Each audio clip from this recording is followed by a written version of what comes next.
So for me, the secret, if there was a secret, was to just make sure that the audience understood why Lily could fall in love. I found out from TMZ just 2 hours ago that I had been subpoenaed, and honestly the reaction was more disbelief than anything else. What made it worse was the sense that this situation had spiraled into something deeply personal, with harsh words being thrown around and accusations flying. Then came the real shock. Candace Owens blindsided Blake Lively's legal team by revealing what appeared to be a calculated PR move. The subpoena had allegedly been leaked to TMZ before it was even officially served. Instead of hearing about it through proper legal channels, everyone involved learned about it from a celebrity gossip site, turning what should have been a serious legal matter into a media spectacle. It didn't look like a pursuit of justice, it looked like an attempt to control a narrative that was quickly falling apart. Blake and Ryan Reynolds may have believed they could steer public opinion through headlines, but Candace disrupted that plan entirely, leaving an uncomfortable silence in her wake. At the center of it all is Blake herself, once seen as America's sweetheart,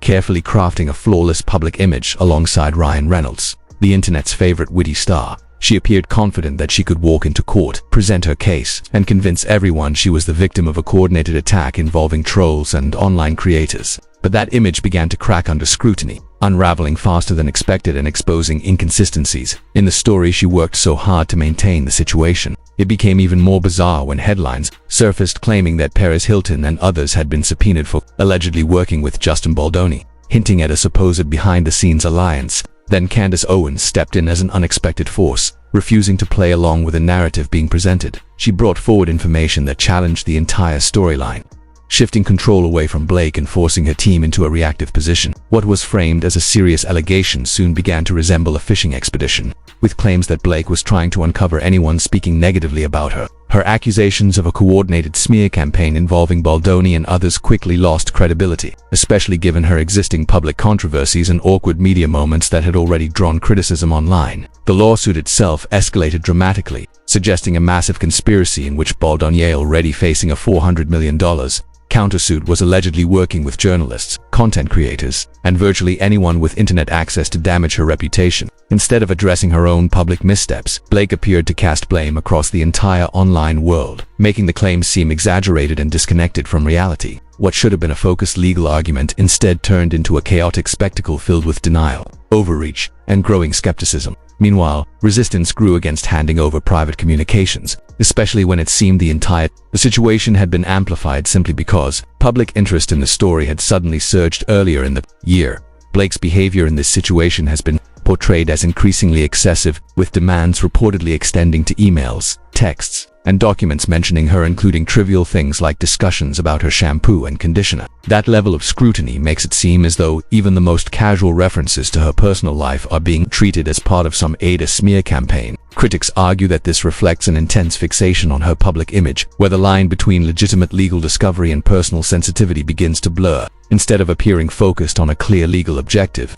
The situation starts to look like a spectacle driven by perception, reputation, and control. The legal battle itself escalated when Discovery was allowed to explore whether Justin Baldoni or his side had any involvement with online commentators critical of Blake Lively. This opened the door to a much broader narrative, one where internet personalities, journalists, and public discourse were suddenly being pulled into a courtroom conflict. At the same time, Ryan Reynolds' involvement added another layer of intrigue, as his carefully maintained image as a humorous and relatable public figure contrasted sharply with allegations of behind-the-scenes PR maneuvering. The contrast between public persona and private strategy became a focal point for observers, making the entire situation feel more like a media drama than a conventional legal dispute. The controversy intensified further when Candace Owens revealed that she had learned about her own subpoena not through official legal channels, but through a message from TMZ, according to her account. The outlet reached out for comment at a specific time before she had even been formally served, raising questions about how the information was circulated and whether it had been intentionally leaked.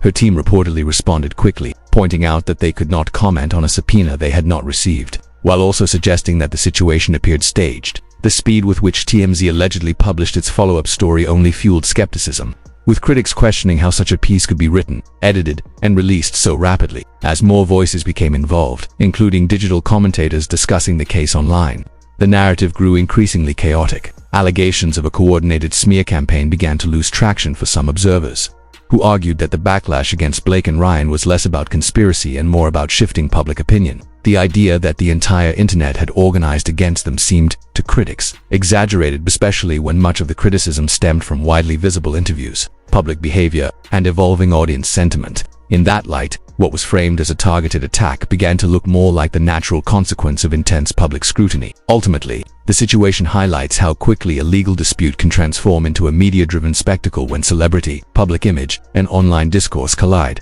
The involvement of high-profile figures, rapid news cycles, and competing narratives has made it difficult to separate fact from interpretation. What remains clear is that the case is no longer confined to the courtroom. It has become a broader commentary on fame, perception, and how fragile even the most carefully constructed public images can be under pressure.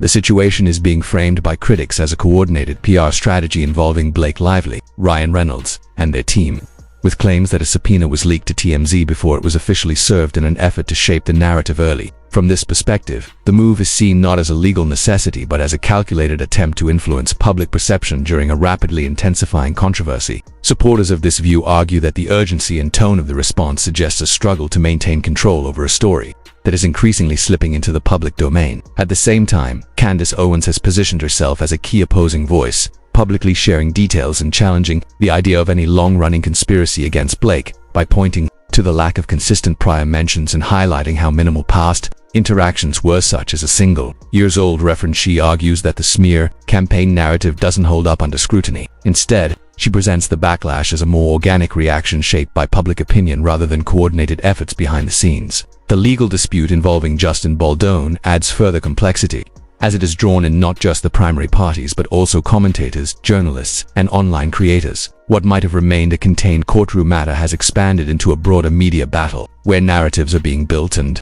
contested in real time. Critics of Blake's approach argue that the legal demands, particularly requests for large volumes of communications, resemble a fishing expedition, aimed more at uncovering critics and sources than proving a specific claim. Another point of contention is the timeline of the allegations. Observers have questioned the logic of seeking evidence from periods after the alleged smear campaign supposedly caused damage, suggesting inconsistencies in how the case is being presented. This has fueled skepticism about whether the strategy is grounded in solid legal footing or driven more by reactive damage control. Meanwhile, concerns about journalistic integrity have been raised, especially around the idea of accessing private communications or anonymous sources, which traditionally fall under protected territory. As the situation continues to unfold, it highlights a larger pattern often seen in high-profile disputes: the blending of legal action with public relations strategy. The involvement of major personalities, rapid media coverage, and competing narratives has turned the case into more than just a lawsuit. It's now a public spectacle shaped as much by perception as by facts. Whether these claims ultimately hold up in court remains to be seen. But for now, the battle is being fought on two fronts: the legal system and the court of public opinion. The situation is increasingly being described by critics as a clash between legal strategy and public perception, with Blake Lively facing mounting scrutiny over how aggressively her team is pursuing information. Requests for large volumes of emails, messages, and communications have been framed by some as excessive, especially when they risk pulling in individuals with only loose or indirect connections to the case. From this viewpoint, the approach looks less like a focused legal effort and more like an attempt to map out who has been discussing her publicly, blurring the line between legitimate discovery and intrusion into commentary or journalism. Meanwhile, Candace Owens has taken a firm stance, indicating she is willing to cooperate with any requests tied to the period before the lawsuit was filed, while resisting efforts to access communications that came afterward, particularly those involving sources or tips. This distinction has become central to the debate, as it touches on broader concerns about journalistic boundaries and whether legal tools are being used to uncover critics rather than establish facts. The disagreement highlights a tension between transparency in legal proceedings and the protection of independent commentary. The controversy has also expanded beyond its original scope, drawing in figures like Justin Baldoni and even unrelated commentators such as you, which has added to perceptions that the net is being cast unusually wide. Critics argue that equating online criticism with a coordinated conspiracy risks undermining the credibility of the claims, especially when public opinion may simply be reacting to widely visible interviews, reports, or past behavior. In that sense, what is being labeled a smear campaign by one side is seen by others as organic backlash amplified by the internet. Adding another layer, Ryan Reynolds' presence in the narrative continues to attract attention, largely because of the contrast between his public persona, humorous, approachable, media-savvy, and the more serious allegations of behind-the-scenes PR coordination. Whether or not those claims hold weight The juxtaposition has fueled ongoing discussion about how celebrity branding operates during crises, and how quickly that branding can be challenged when controversies arise. As more claims, counterclaims, and interpretations circulate, the story has evolved into something much larger than a courtroom dispute. It now reflects the dynamics of modern celebrity culture, where legal battles unfold alongside social media commentary, and where public image can shift rapidly under pressure. The central question remains unresolved: whether the actions being taken are justified legal measures or overreaching attempts to regain control of a narrative that has already moved beyond any one person's influence.